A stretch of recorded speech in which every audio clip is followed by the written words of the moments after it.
guys, I'm back with another video. To start this video off first, I really just want to say thank you to everybody that's been watching my videos and to everybody that has subscribed to my channel. Of course, I'm still like up and coming, but I really do appreciate the support that I've been getting and the people that have been subscribing and watching my videos. It really means a lot to me, so thank you. I plan on continuing to make these kind of videos to kind of just update my progress and let you guys know where I'm at and kind of help people through their journey. So please feel free to leave comments, for questions, for help, even for constructive criticism. I'm willing to receive it all and do my best to improve my videos, my quality, my content for you guys, and also help you guys out by answering any questions or taking suggestions for videos that you guys would want to see. So today's video is going to be another update video. I'm getting close. Let's see. Yeah, I'm getting close to 2 months. Probably about a week and a half shy of 2 months post-op. So I just wanted to do another update. I had an appointment. It wasn't necessarily a follow-up appointment, but what it was called was a global class. And we kind of talked about some things that kind of triggered things for me. And I really wanted to talk with you guys about it just to kind of show how personalized this journey is for each and every one. So in this global class, there was a bunch of people in there that had surgery around the same time as I did, which was back in February of this year. So there were people in there and we all kind of just talked about our progress, where we were at, how we were handling things, all that different types of stuff, what we should and shouldn't be eating, how much we should and shouldn't be eating at this stage. And as I was sitting through the class, I realized that there were some things that I was doing that I really shouldn't be doing. Well, I don't know if I should use the word shouldn't, but I noticed there were some things that I was doing that were different from everybody else. And one of the first things that I realized was that, so right now, I guess I'm supposed to still be eating about 1/4 of a cup to 1/3 of a cup of food. And for the most part, I probably am, but I'm going to be completely 100% honest. I really don't measure out my food. I use really small containers to package my food as it is. So I kind of just use those as a reference. But I'm not using measuring cups to measure my food. That's probably a bad thing. I probably should be, but there's not many times that I've overdone it. So I feel like my guesstimation is working pretty well. But I can tell you with complete honesty that there have been times where I've been able to eat about 1/2 a cup of, maybe chicken or something. Most of the time I can't. And after this meeting, I kind of assessed my eating and my portions, and I did start to kind of measure them out again, and I am eating about 1/3 of a cup of food. So I'm not too far off the scale, but I kind of was sitting there thinking like, and they want us to be focusing on eating 3 meals a day with a snack. And I typically eat about 3 meals a day with a snack in between. Maybe 2 snacks, but my snacks are usually low in calories, as well as they don't have a super high protein content. Of course, everything that I'm eating, I try to have protein in it. But if I eat like a string cheese or something, that has only about like 5 or 6 grams. So I might have 2 string cheese snacks throughout my day, along with 3 meals. The other thing they brought up were the protein shakes. So at this stage, we're supposed to still be having 1 to 2 protein shakes a day, and we should be using the protein shake as our snack. I am not even drinking protein shakes at all, to be totally honest. Before surgery, I was drinking the Premier Protein, and I like the vanilla flavor. After surgery, I couldn't drink them at all, like right after surgery. Now I can kind of tolerate them a little bit, but I can't drink a whole one, and I feel like it's just a waste of my time, to be honest. So I'd rather just get my protein through food. So if that means, bulking up the protein grams in one of my snacks, that's what I do, because I honestly am just not a fan of the protein shakes right now. It's just not working for me. So I have been focusing on getting most of my protein from my food. I haven't been really having protein shakes at all. So that's something to think about. I mean, tailor the plan for your individual self. And of course, talk with your dietitian or your nutritionist through your, weight loss surgery center or whatever you have, to kind of help guide you. Your taste buds change so much afterwards, and even though I can have things that are a little bit sweet, my body does not like artificial sweeteners anymore. I used to they recommend Crystal Light to change the flavor of your water so that you feel more inclined to drink more and things like that. I can't drink Crystal Light. I don't like it. The most sugary drink I've been able to tolerate was apple juice, in which I drink very small amounts of it because, of course, I want to focus on getting in water. So just really pay attention to your body. And if you notice that you're having problems with something that you feel like is taking away from your nutrition that you should be getting in, talk to your dietitian or your nutritionist to get ideas and alternatives. So just really be cognizant of the way your body is reacting to different things, because it is going to change after surgery. It's just kind of inevitable.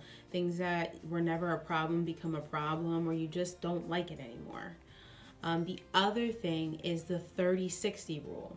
So if you're new to this, or you're just kind of watching videos to kind of get an idea, you're thinking about doing this journey, the 30-60 rule is you're supposed to stop drinking 30 minutes before you eat, and you're not supposed to start drinking again until it's been 60 minutes that you finished your food.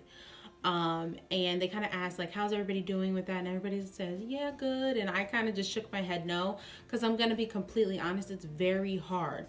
I feel like I'm doing pretty well with it, but I'll be completely honest. There are some times where I'm eating and whatever I eat, my mouth is dry afterwards, and I cannot wait an hour to take a sip of something. Now, I'm not guzzling down something to drink afterwards. I usually am taking about 1 to 2 sips just to kind of wet my mouth and kind of relieve that uncomfortable dry feeling. And I've noticed the reason why that usually happens with me is because I haven't been paying attention to my drinking schedule, and then I get hungry. And so I may not have had anything to drink in a while, and I want to drink, but I'm more hungry than I am thirsty. So I'll eat something, but now I know I have to wait an hour to drink, and I can't. So I usually will take 1 or 2 sips of something to kind of just wet my mouth. Now, it's something that I don't want to make a habit, and I'm going to try to focus on fixing, because I really don't want to stretch my stomach out and things like that, because the problem with drinking and eating is that there's usually not enough room in your stomach to drink and eat at the same time. And also drinking afterwards, so soon afterwards, can kind of push the food out of your stomach a lot faster, and then it makes more room for you to eat more food sooner than you should be eating, which leads to regain and possibly stretching out your stomach. So it's something I plan on working on, and I'm definitely gonna keep you guys updated and let you know how it goes. The other thing they talked about is drinking alcohol. Now, every place I feel like is different and tells you different things. At my weight loss center, they recommend to really stay away from alcohol completely, except for special occasions like a wedding or something like that, because there's a high risk for how alcohol, like addiction afterwards, because you get drunk a lot faster, but the alcohol actually leaves your system a lot slower now that your body on the inside is different. Even though you may feel like you're sober, you could still actually have a high blood alcohol level. So people don't realize that, and they kind of get carried away. But I'm gonna be, again, completely honest with you. I had alcohol probably a week ago. I had some wine, some red wine, and I probably had about 4 glasses, like 8-ounce glasses of wine, spread out over, some time. I didn't drink them back to back. I kind of drank it throughout the night, a couple of hours. And I felt fine. I didn't get sick or anything like that. I definitely felt myself get drunk a lot faster. 4 glasses of wine before, I would have probably gotten a little buzz, a little tipsy. But after 4 glasses of wine, I can be so honest, I was full blown drunk. Like, I'm not even gonna lie to you. I would have, the way that I felt good. I didn't feel like I was out of control. I was enjoying myself. I felt good, but I knew that I was kind of drunk. And at that point, I definitely, like, I was to the point that I would have definitely not tried to get in a car and drive or anything like that. But I wasn't stumbling or anything like that. But I just knew my body, and I felt myself, and I knew, okay, I probably should have stopped at maybe 3 glasses of wine.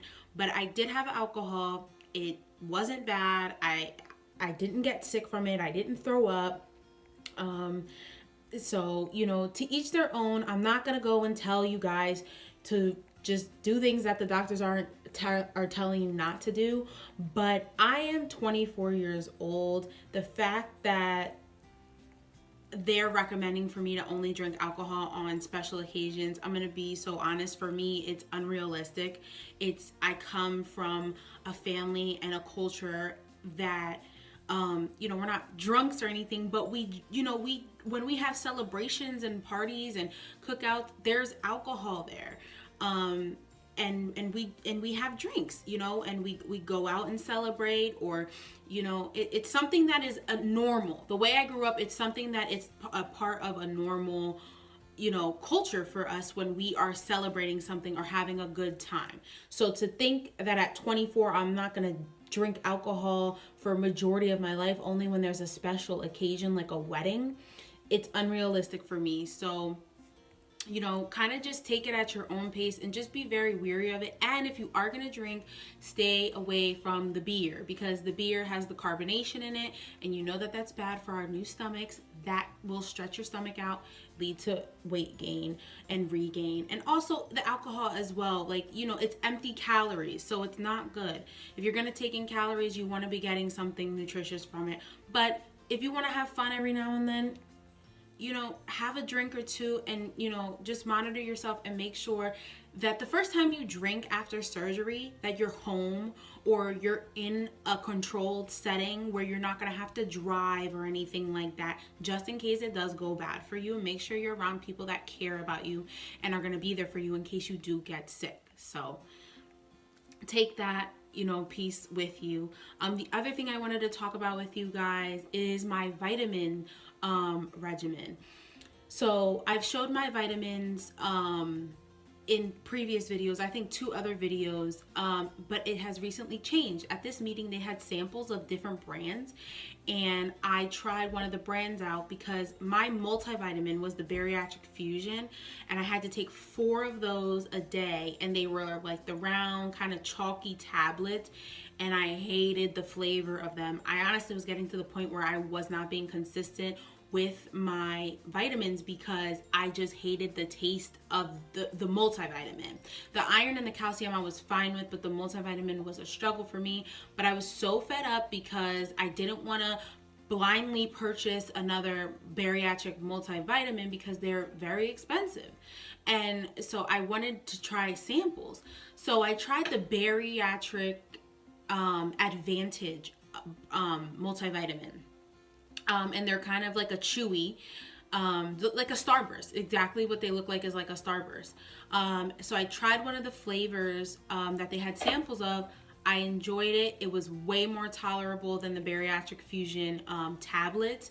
So I ended up going out the next day and purchasing a bag of the Bariatric Advantage chewable multivitamins.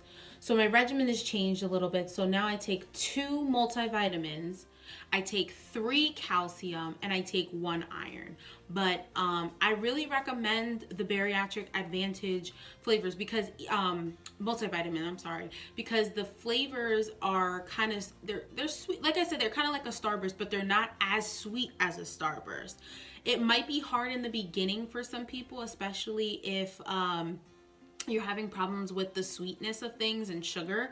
But now, for me being closer to 2 months out, it's something that I can tolerate very well. And I'm so happy because I've been able to take my vitamins every day with no problem. And of course, you know, the vitamins help with energy levels and nutrition and, you know, hair and all those things. So I'm very happy with my vitamin regimen right now. So yeah, if you're looking for a new bariatric multivitamin, try out the Bariatric Advantage brand. They also have calcium vitamins, like the chewables as well, on their website. But like I said, I was fine with my calcium brand that I had, so I'm gonna finish those out, and I'll probably end up repurchasing them again as well. The other thing I kind of wanted to talk about too, because at this stage you should be really paying attention, is like my cue to stop eating. Everyone has a different cue, and there can be some weird ones like a runny nose, and things like that. But for me, I've noticed that when I've had too much to eat, or I'm getting to the point like if I take another bite, it's gonna be a problem. I get a lot of pressure in my chest right up here, and I kind of start feeling like I have to continuously burp. And I don't know if that's kind of like a reflux thing maybe, but that has been my cue. Pressure in my chest and having to burp. So just make sure you're paying attention to your body, because your triggers to stop eating can really change and be weird, like the runny nose thing. I didn't believe them when they told me that, but there was actually a lady in the class who experienced the whole runny nose. That's her trigger. She gets a runny nose when she starts feeling full or like she's had too much. And so be cognizant of that, because you're not going to feel the same way you used to feel when you would get full before surgery. It's going to feel a lot different, and pushing yourself past that limit can really make you physically sick. So you really want to pay attention to your body. The other thing, and you know, the last thing that I want to talk about is just changes overall. Today I got on this scale and I weighed 231.6 pounds. So that's roughly 45 pounds. When I started before surgery, I was a size 18 in jeans and wearing like an extra large to a 1X top. And I am pretty much holding on, you know, with a belt to my jeans that I was wearing before I got surgery. Probably a couple more pounds and I won't be able to get by with wearing them anymore. And it's a really good feeling. My sweaters and my jackets have gotten either big and loose on me, or they fit perfectly, and I have enough room in some of my jackets now that I can actually layer another jacket underneath, which is really nice because before surgery some of those jackets were barely closing. I also noticed you know, that my hands feel a lot skinnier. My rings are fitting a lot better. And I think that my feet have gotten smaller too. My shoes still fit, but I have more room in them, and I can feel that my feet are not swollen anymore. And it's just so weird to see these changes and not even realize that before that these were issues. Like my feet, like this was just my shoe. This is how it fit. This is how it felt.